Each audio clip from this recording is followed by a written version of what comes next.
well, this is where you want to start. And I believe it's 41 out of the 50 states that will require you to take the MSF course in order to get your motorcycle certification. So when you go to the site, you're going to click on Students. You have the Basic Rider course, the Street Rider course, and essentially the way that it worked is there were two parts to the Rider course, at least the one that I took. The other thing when you go through this is you probably want to take like some notes. You want to have a notepad and make a notation of and a log of everything that you're doing incrementally. It'll kind of help keep you focused. When I took the MSF course, it cost $200, which alternated on Friday and Sunday. And it was actually 2 Fridays and 2 Sundays. So you went Friday, and then you went Sunday, and then you went the following Friday, and then the following Sunday, and that's how it worked. And then once you were finished with the course, you had to go to the Motor Vehicle Department, or the DMV, Department of Motor Vehicles. And then once you got there, well, first of all, once you finished this course, you got certification or your certificate, which basically helped you, basically was an indication that you completed the course. And then once you did that, about 10 days later, I think you had to wait about 8 or 10 days or 10 or 12 days or business days, as it were. And then you would go to the DMV and then you would take another test. And essentially a lot of the same things that are on the motorcycle test at the DMV were the same questions that were asked on your standard licensing test for an automobile. Just kind of a variation on the theme, but generally common sense questions mostly. And pretty easy. You do want to probably go to the motor vehicle site of your state and download the manual. If they have a motorcycle safety manual, you want to study that. There will probably be questions and answers at the end of every section. That way you can familiarize yourself with the content that's in the manual. I don't even know if I need an apostrophe there, but anyway, I think that's wrong. So you take another test, and then what happens is after you take the other test, you have more fees associated with it. And I believe it was about another $80, if I'm not mistaken, it was about another $80 on top of that. So $280 all in for the motorcycle safety course, and then of course the fees associated at the Department of Motor Vehicles. Okay. And once, again, you get to the rider course, like, for example, the first day is going to be practical knowledge, where they give you an overview and introduction to motorcycles and run the whole gamut. And then the second day is an introduction to the motorcycle itself out on the course.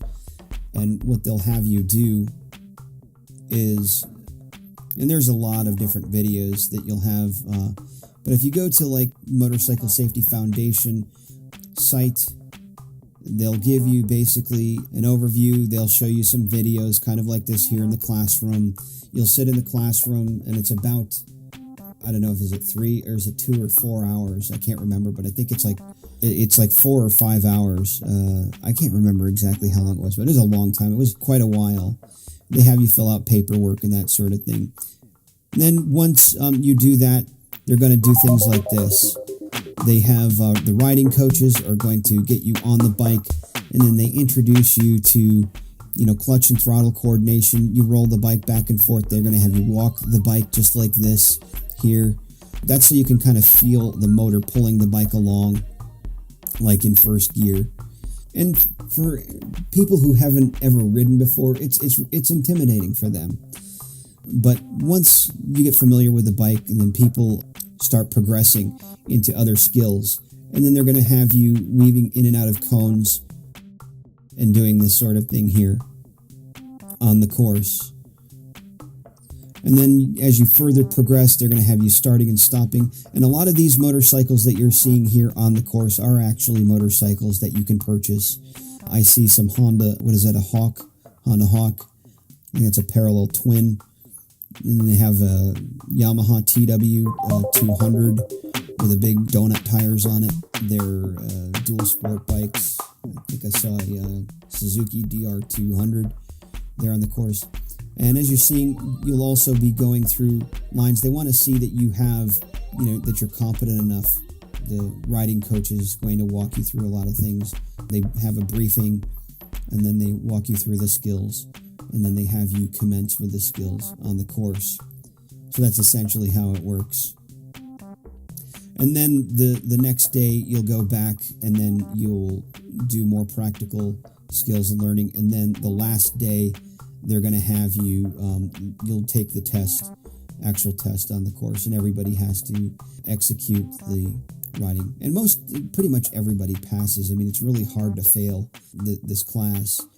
Generally, everybody at the course is supportive and just kind of cheering each other on, which is great when you have that support.